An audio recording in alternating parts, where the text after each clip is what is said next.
காலத்துல ஒரு வயசான வறியவன் ஒருத்தன் வாழ்ந்துட்டு இருந்தான். அவன் வாழ்க்கை முழுக்க அவன மாதிரி கஷ்டப்பட்டவங்களே இந்த உலகத்துல கிடையாது அப்படின்ற எண்ணத்தோடயே தான் அவன் இருந்துட்டு வந்தான். ஒரு நாள் ஒரு காட்டு பாதையில சோர்வா நடந்து போயிட்டு இருக்கிறத பார்த்த பார்வதி தேவிக்கு கருணை பொங்கி வழிஞ்சுச்சு. நேரா சிவபெருமான் கிட்ட போய், நாதா, இவனுக்கு நீ கொஞ்சம் உதவி செய்யக்கூடாதா?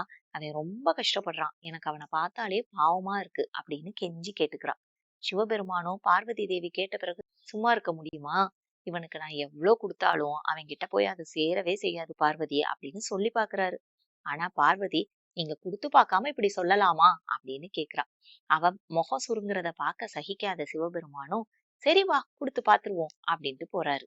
சிவபெருமான் ஆசீர்வதிச்சு அவன் நடந்து போற பாதையில ஒரு பெரிய மூட்டை விழுகுது. அந்த மூட்டையில விலை மதிக்க முடியாத நகைகள் நிறைய இருக்கு. அந்த மூட்டைய பார்த்த முதியவன் நினைக்கிறான், நகையா? பணமா? நமக்கா? வாய்ப்பில்ல ராஜா. என்னத்த நகையெல்லாம் நமக்கு கிடைக்க போகுது? இது ஃபுல்லா போலி நகையாதான் இருக்கும். எவனோ ஒருத்தன் நம்மள சிக்க வைக்கணுன்றதுக்காகவே போட்டு வச்சிருக்கான் அப்படின்னு சொல்லிட்டு அதை எடுத்துட்டு போய் ஓடுற நதிக்குள்ள வீசிடுறாரு. இத பார்த்த பார்வதி தேவி, பசியில இருக்கிறவனுக்கு நகையா பிடிக்கும்? அவனுக்கு தேவையான காய்கனி எதையாவது நீங்க கொடுத்தீங்கன்னா அவன் விரும்பி நல்லா சாப்பிட்டுட்டு போக போறான் அப்படின்னு சொல்றான். சரி, அதையும் முயற்சி செஞ்சு பாத்துரலான்னு சிவபெருமான் ஒரு அழகான மரத்தை உருவாக்குறாரு. அதுல இந்த உலகத்துல இருக்கிற அருமையான காய்கனிகள் எல்லாமே காய்ச்சி தொங்குற மாதிரி பண்றாரு. நம்ம வறியவன் அந்த மரத்தை பாக்குறான்.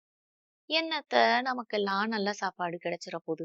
இது அநேகமா ஏதோ பேயோ பூதமோ உருவாக்குன மரம்னு நினைக்கிறேன். நமக்கு விஷம் வச்சு கொள்ளதான் எவனோ ஒருத்தன் ட்ரை பண்றான்னு சொல்லிட்டு குடுகுடுன்னு அந்த இடத்துல இருந்து ஓடியே போயிடுறான். இப்பயும் பார்வதி தேவி விடாம, அவனுக்கு கிடைக்கிற வரத்தோட அருமை அவனுக்கு தெரிய மாட்டேது. ஏன் தெரியுமா? நீங்க பொருளா மட்டும் அவனுக்கு கொடுக்குறீங்க. நம்மளே நேர்ல போய் அவன் கையில கொடுத்தோம்னா அவன் கண்டிப்பா அதை வாங்கிக்கதான் போறான் அப்படின்னு சொல்றாங்க.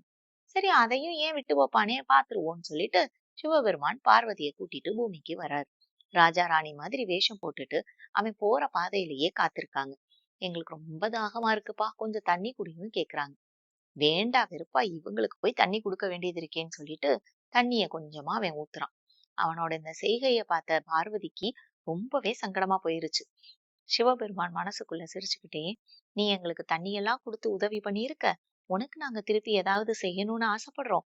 உனக்கு உலகத்துல என்ன வேணுமோ அதை கேளுப்பா, நான் செய்யறேன் அப்படின்னு சொல்றாங்க. பார்வதி தேவி குஷி ஆயிட்டாங்க. கேளுப்பா, நல்லா கேளு, நல்ல சாப்பாடு வேணும்னு கேளு, நல்ல வளமை வேணும்னு கேளு அப்படின்னு மனசுக்குள்ள நினைக்கிறாங்க. ஆனா அந்த வறியவன் என்ன கேட்டான் தெரியுமாங்க? என்னோட திருவோடு பழசா போயிடுச்சு, எனக்கு ஒரு நல்ல திருவோடு கொடுக்க முடியுமான்னு கேட்டான்.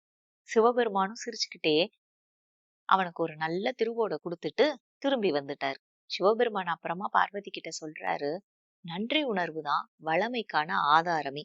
யாரு ஒருத்தவங்க தனக்கு கிடைச்ச விஷயம் தனக்கு கிடைச்சதுக்கு மனசார நன்றி சொல்லி அதை மென்மேலும் பெருக்க நினைக்கிறாங்களோ அவங்கள தேடிதான் வளமை வந்து கொட்டும்.